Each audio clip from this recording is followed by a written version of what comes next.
Here.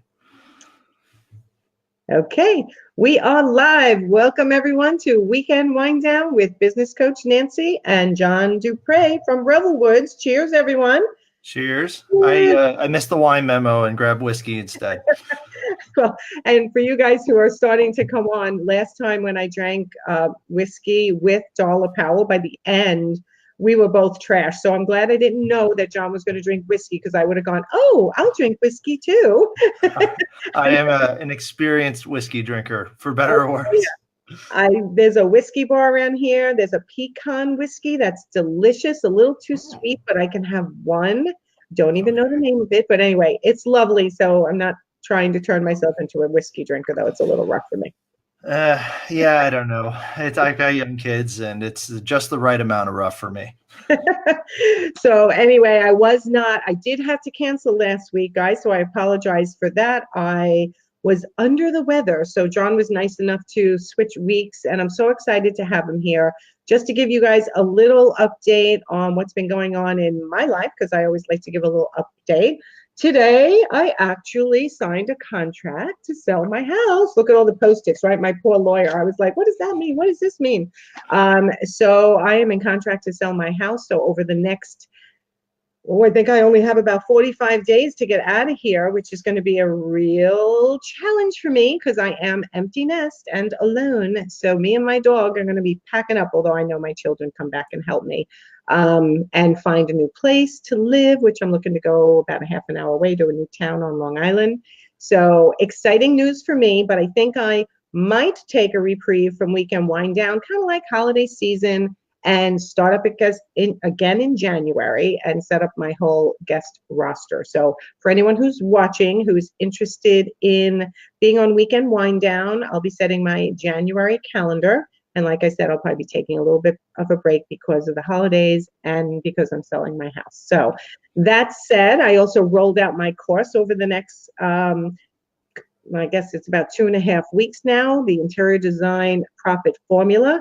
It's going really well. I've spoken to a couple of people who have purchased the course, and they're going through the modules, and I'm really excited because I kind of dumped all my knowledge of how an interior designer can grow their business.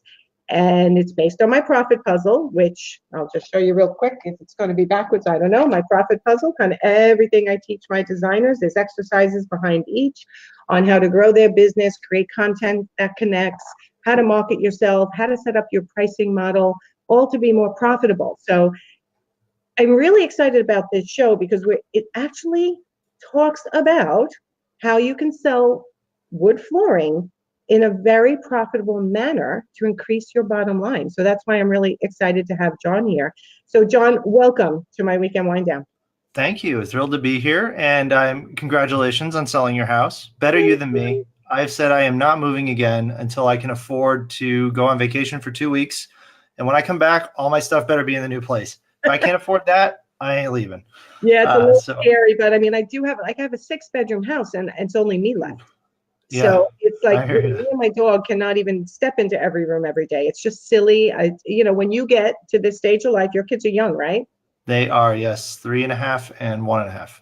Yeah, so mine are 19, 23 this month, and 25 this month. So it's kind of insane. So hi, Heather. Hi, Jennifer. Jennifer's asking where I'm going to live. Okay, Jennifer, I'm looking for a rental in Huntington, New York. And the reason why I'm looking for a rental is because eventually I do want to go south. But I'd like my kids to get a little bit older and be more settled before I jump off of Long Island. So that's why I'm not going to reinvest and buy. So, anyway, John, tell us.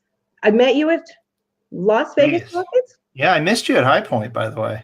I know. You know what? I was bummed. There was a giant Nancy-shaped hole in my experience. I'm so sorry. I do like to go to all the markets, but I wasn't speaking there, and I wasn't on a round table, and I thought, I need to just stay put. And I did have a trip to Europe that I took, and it was right around there. And I just said, I gotta, sometimes you just have to sit at your desk and work. Yeah, I hear you. I tried that once. It wasn't for me. How was High Point? It was my first time, so this is sort of starting with probably where were going with that question is new to the interior design world. So not new to flooring, not new to wood flooring, not Mhm. new to that whole universe, but interior design is a new thing for us. And so this is my first time going to High Point, and it was amazing. I mean, I've just never seen anything like that. Our largest trade show between Surfaces or Domatex in the building supplies industry looked like a garage sale in comparison. So if anyone's never been to High Point, you need to go. Always. And that's part of why I want interior designers to run a profitable enough business that they can always say yes to at least one market a year because it's so important for them. And, High Point is the markets of all markets. I remember going, I like Vegas markets, 3 buildings, manageable. Oh yeah, My I parents enjoyed live Vegas too. there. Yeah. I get that. I can gamble, but High Point it's literally a whole town. And if you don't go with a plan, you often just are overwhelmed. Yes, which I experienced firsthand. I did have a plan, but my plan was find the people that I know who are big deals like yourself, which you weren't there, of course, but I may do, and say, hey, what are you doing next? Can I go?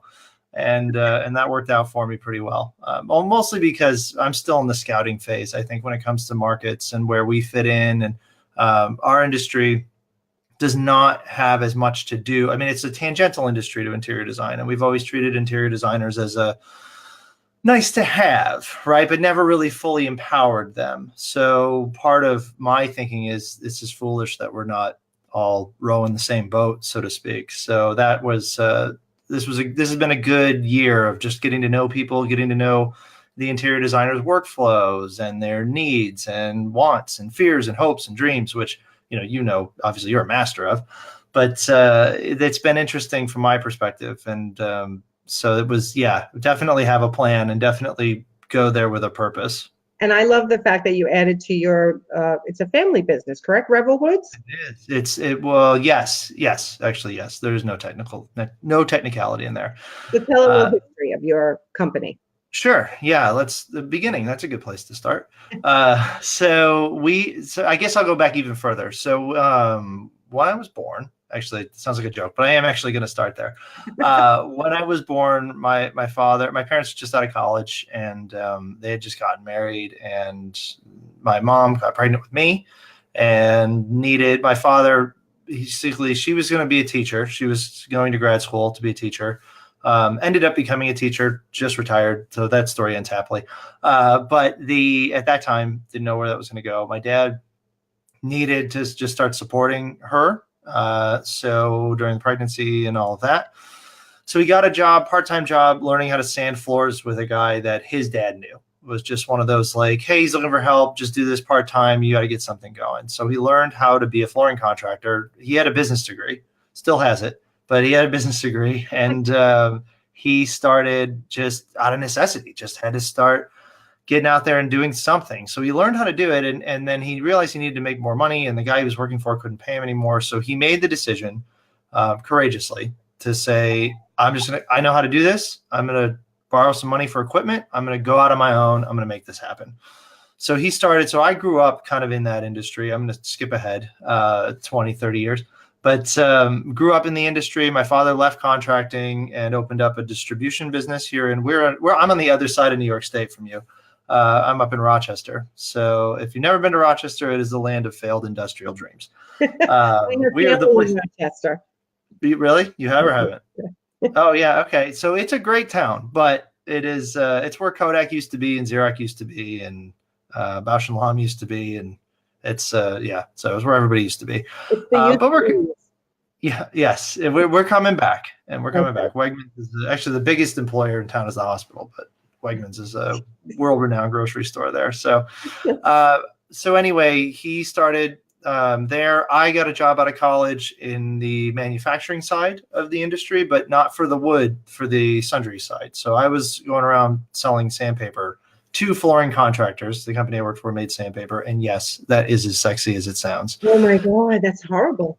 Yeah, it was rough. See what I did there?